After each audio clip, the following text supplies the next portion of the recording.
I'm Diana Rogers, and I'm the owner of the Alternative Board Northwest Arkansas, right here in the area.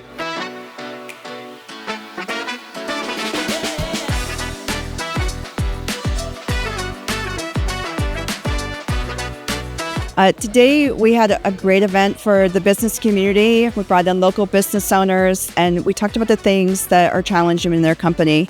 So we had 5 different business owners. We talked about commercial finance, marketing, inclusive brand design, tech and cybersecurity, and then really some challenges around what we see with recruiting and retaining, building great leadership cultures in our companies.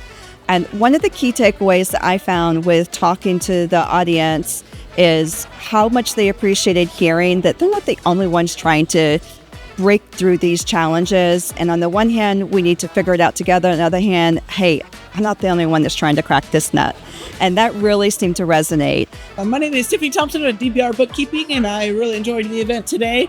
I have to say my biggest takeaway from the event was be ready to scale from the beginning. Don't wait until you're drowning. Don't wait until you have to hire 5 people. Start those processes from the beginning. Start that hiring. Have your tech in place. Have your finances in order. So that way, when you do hit that next big step, you're already ready. SmartEye Technology is a company that specializes in what's called continuous facial recognition. So if you want to access data, your face needs to be continuously authenticated at all times. Today, this was a really good seminar here to learn about some of the things in business. We learned from employee issues, from marketing issues. So it was a wonderful event that we had here today just to sit here and learn about different ways to market the business, different ways to approach the business as far as employees are concerned. So really excited about that. Diana put this on for us today. So thanks a lot. Hi, I'm Chris Peterson. I'm the business owner of Availability Professional Staffing. My biggest takeaway from this morning's event was really staying really keen on cybersecurity, and that even as a small business, we could easily be targeted. In fact, our company 2 years ago, we put a policy in place that if one of the business owners asks for money from the accounting department, we have to give a code on the phone to the person that's going to write that check.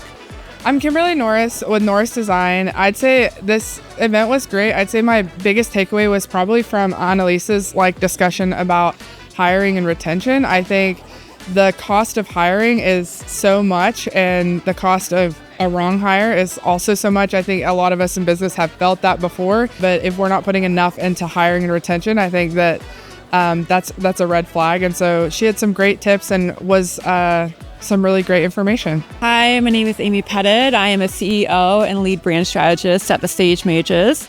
We help embed accessibility standards and best practices, purpose-driven values into brand guides so that businesses can stay consistent and that audiences can be accommodated for.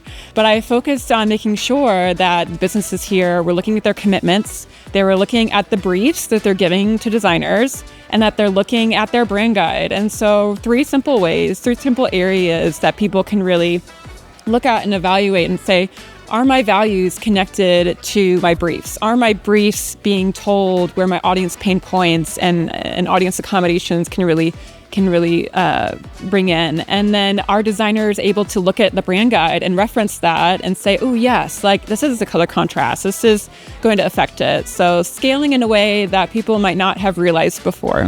Hi, my name is Rob Brothers. I'm the co-founder and CEO of Tekrendz. Tekrendz is a IT and cybersecurity service company for local and small, medium businesses. So yeah, we talked about cybersecurity today, some of the simple things that businesses can do that are very inexpensive or free. Multi-factor authentication or 2-factor authentication is one of the very easy ways to protect your accounts that are online.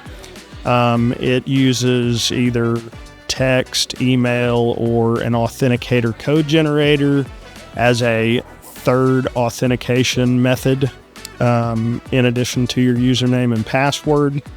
We also discussed security awareness training, and we discussed the benefit of continually training your staff because the world of technology moves, and it moves very quickly.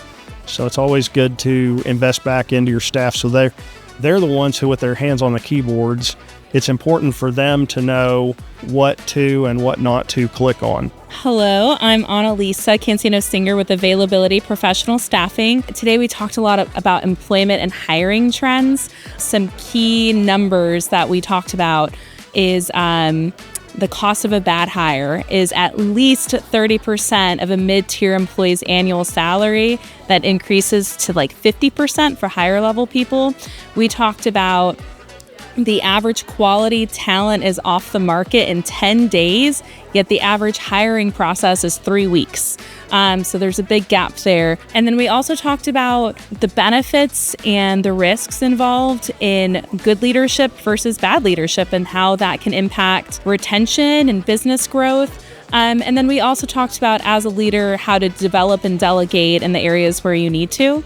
And it's all about getting the right people in the first time, and then your business continue to grow. My name is Garrett Lewis with First A&B, and today at the advisory board panel, what we talked about was local lending, and local lending is how it's so important for relationship building and what it looks like for small businesses. You've got to have a banker, you've got to understand the process, and once you start that relationship with banking, you can grow with your lender. Make sure it's a community bank. It doesn't have to be our bank, but make sure it's a bank that understands the market, that understands the culture, and can really help guide you on the next steps of your business to help your business be successful. The bankers and the lenders, they want to partner with you, especially in the community. We're a part of the community and we want to grow with the community. And a lot of times, new business owners, small business owners, they're overwhelmed, right? Like, you have so much to do. Take some of that load off of yourself. Give it to a banker, get a lender, build a relationship, and ask them, is this the most efficient way of doing this? And they're going to tell you, maybe it is, maybe it isn't. Maybe I have a better idea. But developing those relationships, no matter where it is, from a financial perspective, is so important.